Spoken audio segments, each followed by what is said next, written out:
Good morning students, welcome in TPS.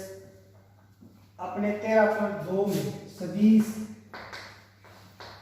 दो सदिशों का अदिश गुणा पढ़ रहे थे। दो सदिशों का अदिश गुणा या बिंदु गुणा, उसमें अपने 5 क्वेश्चन किए थे। छठा क्वेश्चन देखना, सदिश का सदिश पर प्रक्षेप, किसी ए सदिश का सदिश बी पे प्रक्षेप। क्वेश्चन है सदिश ए का सदिश बी पर प्रक्षेप, ए का बी पे प्रक्षेप ए डॉट बी बटा जिस पर प्रक्षेप डालना है उसका परिमाण नीचे है। क्वेश्चन है मेरा सदिश 4i cap minus 2j cap plus k cap, ये दे रखा है सदिश 4i cap minus 2j cap plus k cap, ये सदिश दे रखा है। इस सदिश का सदिश दूसरा सदिश दे रखा है 3i cap plus 6j cap minus 2k cap, 3i cap plus 6j cap minus 2k cap पर प्रक्षेप ज्ञात करें। सदिश ए का, मैं इसको बोल सकता हूं सदिश ए का, तो देखो 4i minus 2j plus k cap 3i cap plus 6j cap minus 2k cap, ये ए मान लेता। इसको क्या माना मैंने? ए। इसको क्या माना? बी। अकॉर्डिंग टू क्वेश्चन ए का बी पे प्रक्षेप, दोनों को गुणा कर दो, आई को आई से ही गुणा होता है, बाकी जीरो होता है। माइनस 6 निकाला माइनस 2 बटा बी का परिमाण क्या होता है? परिमाण होता है under root of I cap के गुणांक का स्क्वायर, जे कैप के गुणांक का स्क्वायर और k कैप के गुणांक का स्क्वायर। ये 12 से बड़ा, और प्रक्षेप एक लंबाई होती है, हमेशा पॉजिटिव लिखी जाती है, ध्यान रखना। प्रक्षेप एक लंबाई होती है तो पॉजिटिव लिखी जाती है। माइनस 2 तो प्लस 2 हो गए, लिखो तो लिख दो एक बार।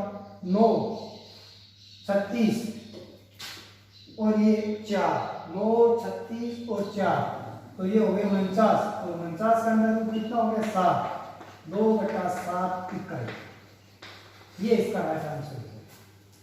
तो सदिश ए का बी पर प्रक्षेप ए डॉट बी बटा बी का परिमाण, और ये इसका राइट आंसर हो जाएगा। नेक्स्ट क्वेश्चन देखना। नेक्स्ट क्वेश्चन है 7वां क्वेश्चन। 7वां क्वेश्चन है दो सदिश दे रखे हैं और वो कह रहा है कि एक समकोण त्रिभुज की भुजाओं को निरूपित करते हैं। देखो ए बराबर दे रखा है 2i कैप। 7वां question 2i cap minus 16j cap plus 5k cap दे रखा है। बी दे रखा है 3i cap plus j cap plus 2k cap, 3i cap plus j cap plus 2k cap हो तो एक सदिश C ज्ञात करो। ज्ञात कीजिए ए बी सी एक समकोण त्रिभुज की भुजाओं को निरूपित करते हैं। ए बी सी एक समकोण त्रिभुज की भुजाओं को निरूपित करते हैं। देखो मेरे को सी का मान ज्ञात करना, पहली बात।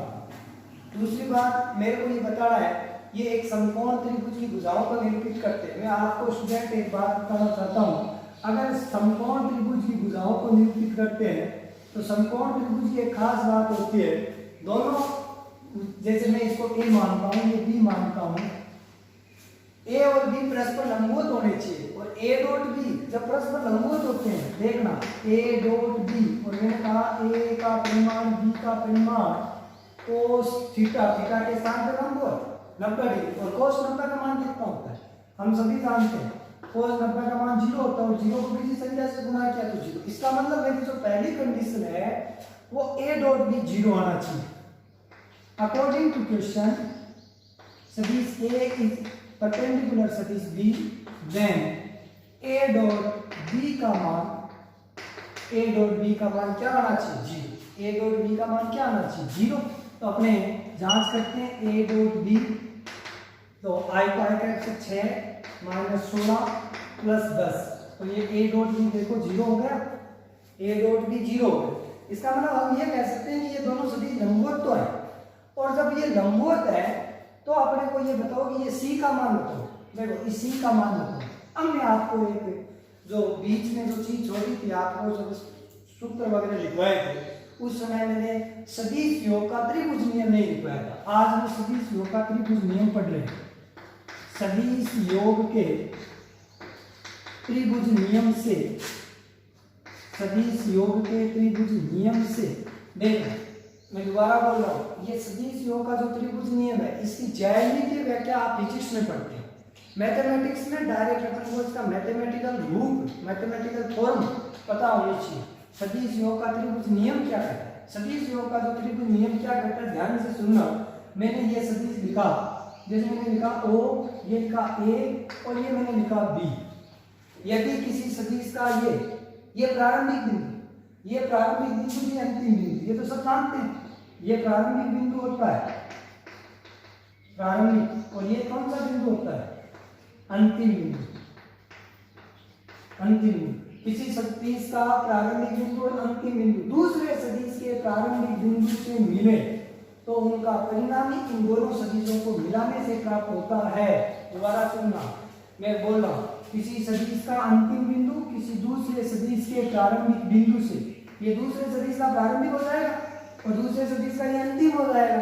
इन दोनों को मिलाने वाले परिणामी के बराबर वो रिजल्टेंट प्राप्त होता है, आर प्राप्त होता है। दोबारा सुनना, ये प्रारंभिक बिंदु, ये अंतिम बिंदु, किसी सदिश का अंतिम बिंदु, ये पहला सदिश है, ये दूसरा सदिश है। किसी सदिश का अंतिम बिंदु किसी दूसरे सदिश के प्रारंभिक बिंदु से मिलाने पर, मिलाने से जो परिणामी प्राप्त होगा वो इन दोनों सदिश के योग के बराबर होगा। आर बराबर फर्स्ट प्लस सेकंड, सदिश एक और सदिश दो को दोनों को जोड़ना है। तो आपको ध्यान रखना बस इन चिन्हों कि अगर ये सदिश इधर जा रहा है, ये सदिश इधर जा रहा है, तो इनका परिणाम ये से प्राप्त होगा। अगर ये 5 है, ये 6 है, तो रिजल्टेंट 5 प्लस 6 11 प्राप्त होगा। तो ये जो इसके सदिश में जो साइन मैनिपुलेशन है, चिन्ह का जो निर्धारण है, वो इंपॉर्टेंट होता है। देन अपने डायग्राम से देखें तो C प्राप्त होगा A प्लस B, और A प्लस B का योग कर दो, 5i minus 15j plus 10k है। ये इसका राइट आंसर है। इन दोनों को जोड़ने से जो प्राप्त होगा वो होगा 5 कॉमन ले लो, i cap minus 3j plus 2k है। ये इसका राइट आंसर हो जाएगा। अच्छा क्वेश्चन है, तो आप इसको नोटबुक में उतारें, तो इस चीज को उतारें,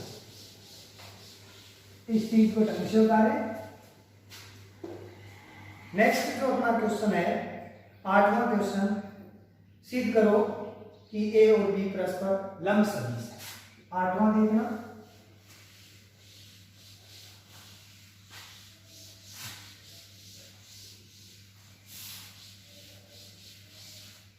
आठवां जो क्वेश्चन है,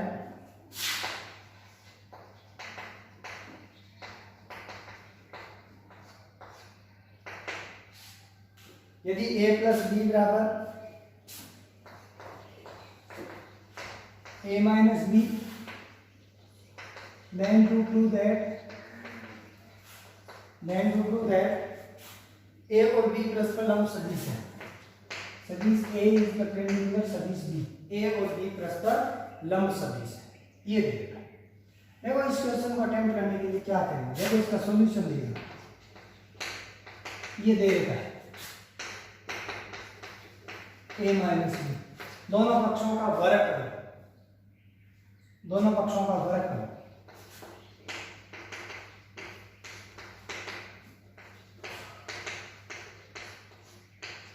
दोनों पक्षों का वर्ग करो।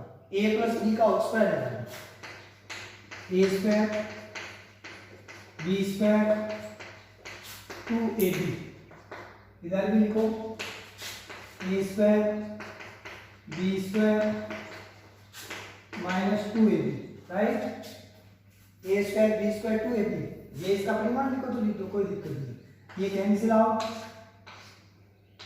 ये 2AB इधर आया तो 4AB बराबर 0, और को डिवाइडेड बाय 0 से तो 0। ये क्या होता है, A डॉट B बराबर 0, अभी पढ़ा है। अभी जो बात कर रहे थे कि 0 कब प्राप्त होता है, जब ये दोनों सदिश क्या होते हैं, लंबवत होते हैं। अरे दोनों के मध्य 90 डिग्री होता है, तभी तो A डॉट B बराबर 0 प्राप्त होता है। तो ये A डॉट B बराबर 0 प्राप्त होगा।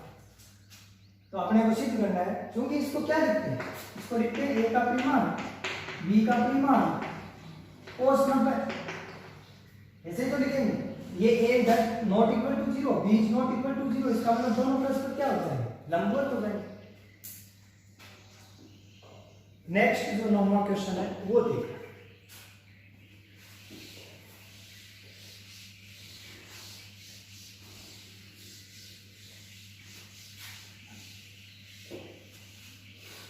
नौवां क्वेश्चन क्या है, यदि ABCD के निर्देशांक दे रखे हैं तो सिद्ध करो कि AP तथा CD परस्पर लंबवत है। A के निर्देशांक क्या है 3 2 4, B के निर्देशांक क्या है 4 5 -1, C के निर्देशांक क्या है 6 3 2, D के निर्देशांक क्या है 2 1 0, D के निर्देशांक है 2 1 0। सिद्ध करो then to prove that AB is perpendicular CD, AB है वो CD पे क्या है लंबवत है ABCD पे। तो then अपने को पता है A डॉट B निकालना है, A डॉट B का मान निकालना है, तो AB क्या हो जाएगा position vector of B minus position vector of A। B में से A को घटाया, 4 में से 3 घटाया I कैप, 5 में से 2 घटाया 3 J cap, -1 -4 -5 K cap, right. B minus A घटाना, CD निकालना, D में से position vector of B minus position vector of C, 2 - 6 -4 I cap, -2 J cap, -2 K cap. क्योंकि सिद्ध करना है तो AB डॉट CD निकालना, AB डॉट CD निकालेंगे तो इनका डॉट प्रोडक्ट करके -4 -6 +10 और ये क्या प्राप्त होगा 0। देन अपने क्या कह सकते हैं, जब A डॉट B बराबर 0 तो हम क्या कह सकते हैं, then we can say that, हम क्या कह सकते हैं जब दो सदिशों का अदिश गुना 0 होता है तो वो दोनों सदिश परस्पर लंबवत होते हैं। दोबारा सुनना, दो सदिशों का जो अदिश गुण है अगर वो 0 प्राप्त होता है तो हम कह सकते हैं दोनों सदिश परस्पर परपेंडिकुलर होते हैं, लंबवत होते हैं। 10वां क्वेश्चन, 9वां क्वेश्चन भी ठीक था, 10वां क्वेश्चन वेरी इंपॉर्टेंट, 10वां और 11वां दोनों ही अच्छे क्वेश्चन है। अभी अपने इसको अटेम्प्ट करते हैं।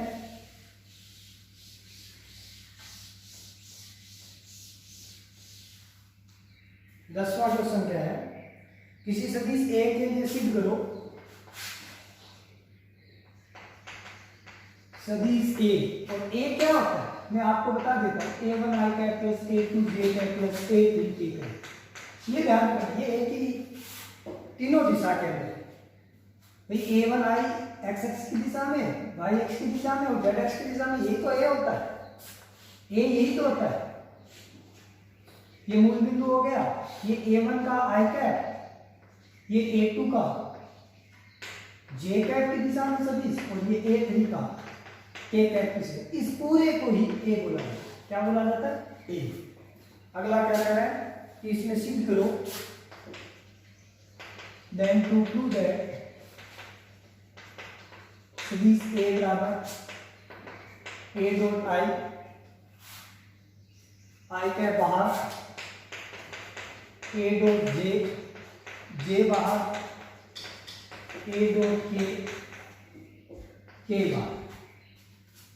मैं इसमें RHS लेके चलता हूँ, RHS लेके चलता हूँ और A के स्थान पे वैल्यू पुट करता हूँ, A1 I cap plus A2 J cap plus A3 K cap वो तो मेरे को किससे गुना करना है, डॉट I कैप से गुना करना है, बाहर I कैप लिखना है भाई, डॉट I कैप, ये तो A के स्थान पे वो मान रखा है। ऐसे मेरे को क्या करना है, A1 I cap plus A2 J cap plus A3 K cap, इसको मेरे को किससे गुना करना है, J से, और J बाहर। अरे लिखना है या नहीं लिखना, ऐसे इसमें लिख देना आप, ऐसे आप इसमें लिख देना। अब देखो I का I से डॉट प्रोडक्ट 1 होता है यानी A1 की, I का J के साथ या J का I के साथ 0, K का I के साथ 0, तो लिखना ही नहीं है, I बाहर लिख दो। ये आई बाहर था। देखो आई का जे के साथ डॉट प्रोडक्ट, मेरी जो पहली क्लास थी इसमें 13.2 स्टार्ट करने से पहले उसको जरूर देखिए। आई को जे से किया 0, जे को जे से गुणा किया 1, a2 और जे बाहर, ये k डॉट जे 0 था। ऐसे इसको मैं लिखूंगा a1 i plus a2 j plus a3 k, k को k से गुणा करेंगे तो a करेगा बाकी 0, यानी ये a3 k कह सकते हैं, a3 k कहते हैं। और इसको मैं क्या कर सकता हूँ, इसको मैं क्या कर सकता हूँ, इसको मैं क्या कर सकता हूँ a, और ये कौन सी साइड होगी LHS, LHS बराबर कौन सी साइड प्राप्त होगी RHS, इट्स ट्रू। ये यानी कहने का मतलब है मैंने डॉट आई से किया, फिर डॉट जे से किया, डॉट के से किया। ठीक, अच्छा क्वेश्चन था, आप इसको जरूर देखें। 11वां क्वेश्चन, इस पूरी जो 13.2 उसमें सबसे इंपॉर्टेंट क्वेश्चन यही था। 13.2 का लास्ट क्वेश्चन देखो,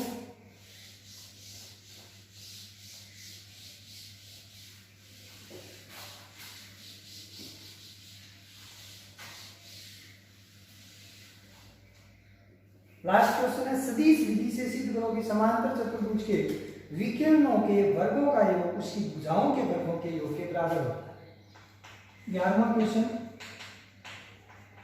सदिश विधि से सिद्ध करना, सदिश विधि से सिद्ध करना कि समांतर चतुर्भुज के विकर्णों के वर्गों का योग, विकर्णों के वर्गों का योग उसकी भुजाओं के, उसकी भुजाओं के, उसकी भुजाओं के वर्गों के योग के बराबर होता है।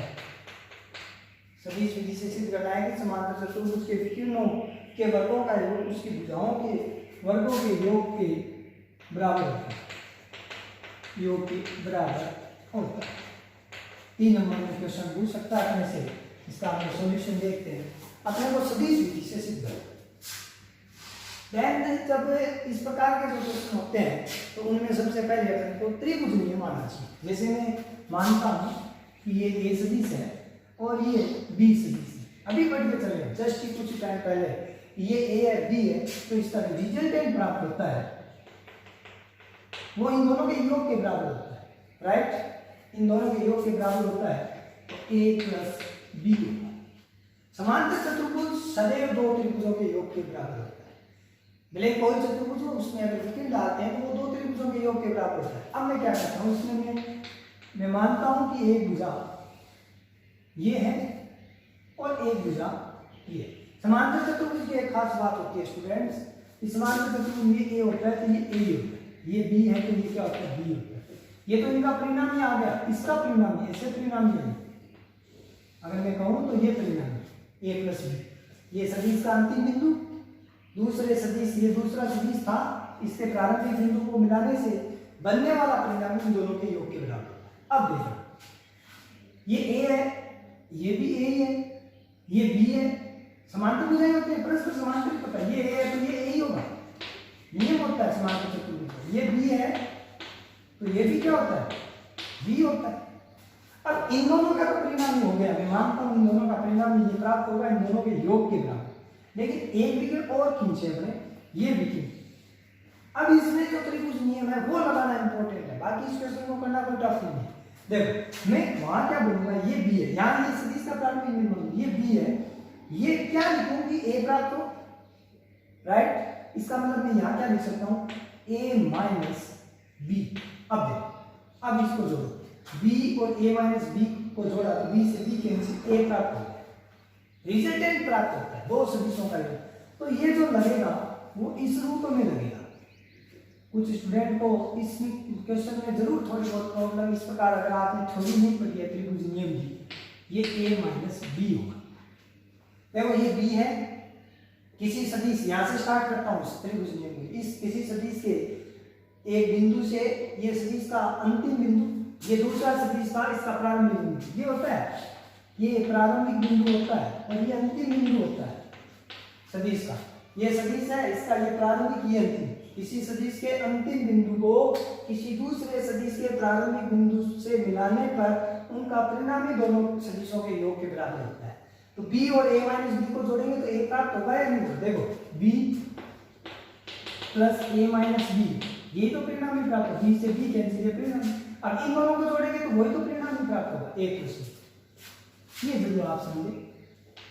अकॉर्डिंग टू क्वेश्चन, भुजाओं के वर्गों का योग, भुजाओं के वर्गों का योग, तो भुजा a का स्क्वायर, b का स्क्वायर, वापस a का स्क्वायर, b का स्क्वायर, ऐसे तो लिखेंगे, यानी 2 ऑफ a का स्क्वायर प्लस 2 ऑफ b का स्क्वायर।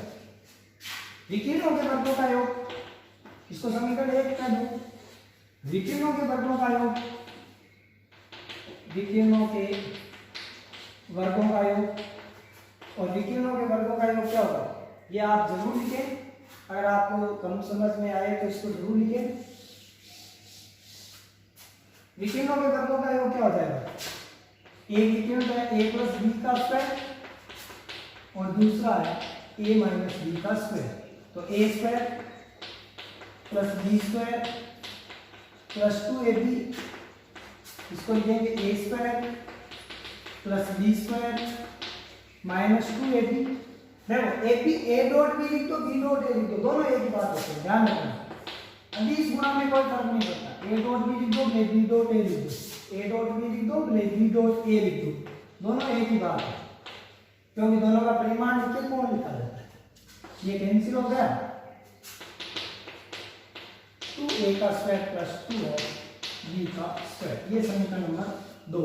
समीकरण 1 और 2 से फ्रॉम इक्वेशन 1 इक्वल, या 1 और 2 से हम क्या कर सकते हैं, we can say that LHS equal to RHS लिख सकते हैं।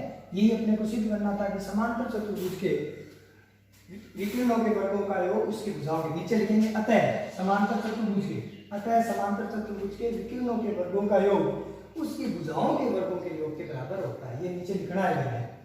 तो इस चीज को दोबारा देखना, अच्छा क्वेश्चन है, एग्जाम की दृष्टि से इंपॉर्टेंट क्वेश्चन है। सबसे पहले अपने को सदिश योग का जो त्रिभुज नियम है, जो 11th क्लास में आपने फिजिक्स में पढ़ा है, त्रिभुज नियम, और मैंने अभी जो बताया वो पता होना चाहिए। परिणामी प्राप्त होना चाहिए, a और b का परिणामी योग है, b और a का, ये b है, तो यहाँ क्या लिखेंगे, a प्राप्त हो। अभी अपनी चर्चा की थी a माइनस b लिखेंगे, दोनों का योग करेंगे तभी तो a प्राप्त होगा। फिर अपने को पहले क्वेश्चन में दे रखा है कि विकिरणों के वर्गों का योग, तो विकिरण अपने पास a minus b, a plus b, इनके वर्गों का योग यानी बीच में प्लस। भुजाओं के वर्गों के, तो भुजाओं समांतर चतुर्भुज में ये a होता है तो ये होता है, सम्मुख भुजाएं बराबर होती है, ये b है तो ये b होता है। ये लिख दिया वर्गों का योग, इसका होल स्क्वायर खोल दिया, इसका होल स्क्वायर खोल दिया, a डॉट b लिखेंगे, यहाँ a डॉट b लिखेंगे, या b डॉट a लिख दो, a डॉट b बराबर b डॉट a। दो सदिशों के अदिश गुणा में ये संभव होता है, इनको कैंसिल किया और ये दोनों रिजल्ट बराबर प्राप्त हुए। अतः हम कह सकते हैं समांतर चतुर्भुज में विकिरणों के वर्गों का योग उसकी भुजाओं के वर्गों के योग के बराबर होता है। ये 13.2 कंप्लीट होती है। अपने एग्जाम्पल आप सभी को पढ़ लें। एग्जाम्पल जो 14 नंबर है, ये 2018 में पूछा गया है आरबीएसई बोर्ड में। एग्जाम्पल 2018 में पूछा गया, 18 या 17 में जो पूछा गया है, इसको देखते हैं। अच्छा क्वेश्चन है, बाकी आप एग्जाम्पल सारे जरूर करें।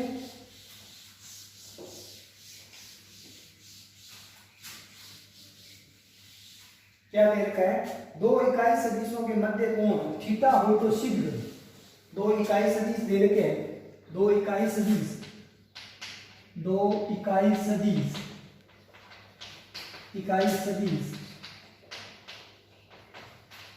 बी के मध्य कोण थीटा हो तो सिद्ध करना है। अपने को देन टू प्रूव है, सिद्ध करना है a माइनस बी का जो परिमाण है वो 1/2, या तो यहाँ 2 लिख दो, 1/2 लिखेंगे तो यहाँ लिखेंगे sin θ/2। इस रूप में दे रखा है क्वेश्चन।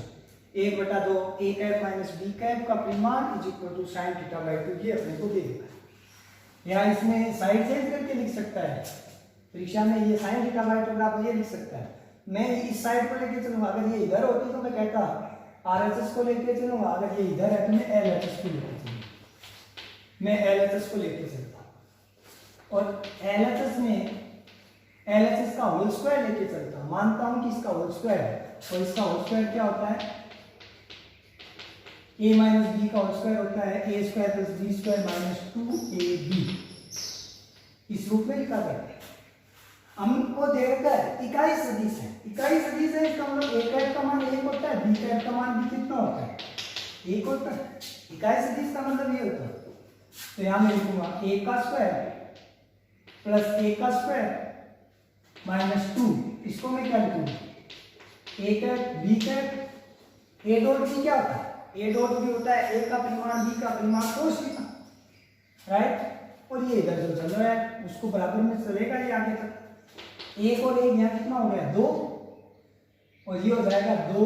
a का परिमाण का मान कितना है 1 है, b कैप के परिमाण का मान कितना है 1 cos थीटा। 2 कॉमन ले लो 1 माइनस cos थीटा, ये तो 2 ही हो गया, 2 cos थीटा हो गया भाई। इसको ऐसे कर देंगे 2 माइनस 2 cos थीटा। यहाँ से 1 माइनस cos थीटा का फॉर्मूला आपने को सभी को पता होना चाहिए। 1 माइनस cos थीटा क्या होता है, क्योंकि हम जानते हैं 1 माइनस cos 2 थीटा होता है, 1 माइनस cos 2 थीटा होता है 2 sin स्क्वायर थीटा। कोण का हाफ करना 1 माइनस cos थीटा होता है 2 sin square थीटा/2 half angle formula. अगर वहां 2 थीटा का हाफ किया थीटा तो वहां भी हाफ करेंगे, ये लिखेंगे 2 sin स्क्वायर थीटा/2। ये हो गया a cap minus b cap का स्क्वायर। दोनों पक्षों का अंडर रूट लेने पर, वर्गमूल लेंगे तो a cap minus b cap, ये वर्गमूल लेंगे 4 का वर्गमूल कितना हो जाएगा 2, इसका वर्गमूल कितना हो जाएगा, स्क्वायर से वर्गमूल कैंसिल होता है sin θ/2। देन sin θ/2 की वैल्यू क्या प्राप्त होगी 1/2 a cap minus b cap. यही अपने को सिद्ध करना है, इट्स प्रूव्ड। अच्छा क्वेश्चन है एग्जाम की दृष्टि से, आप इसको जरूर अटेम्प्ट करें। पहले ध्यान रखें इसका होल स्क्वायर लेके चले। हाँ, हालांकि मैं इसको a माइनस सदिश की एक खास बात होती है, सदिश में जहां भी परिमाण लगा होता है, इकाई सदिश दे लगा होता है, हमेशा उसका वर्ग किया जाता है, हमेशा उसका वर्ग किया जाता है। पूरी प्रश्नावली में ये विशेष बात है। इसका वर्ग किया, इसका मान लिखा, इसका सूत्र लगाया, यहाँ कॉमन लेके ये वापस फॉर्मूला हो गया त्रिकोणमिति फॉर्मूला, इसका मान रखा, इसके बाद इसका वर्गमूल लेने पर दोनों पक्षों का क्या लिया वर्गमूल, स्क्वायर रूट, वर्गमूल लेने पर, और वर्गमूल लेंगे तो ये प्राप्त हुआ। अब ये भी दे सकता है एग्जाम में, 2 को इधर गुना कर दिया या 2 को बाद में ले लो। तो 13.2 में जो इंपॉर्टेंट और सारे जो हमने क्वेश्चन है, पूरी प्रश्नावली के सारे क्वेश्चन आपको करवाएं। एग्जाम्पल आप जरूर अटेम्प्ट करें। कल अपने 13.3 पढ़ेंगे।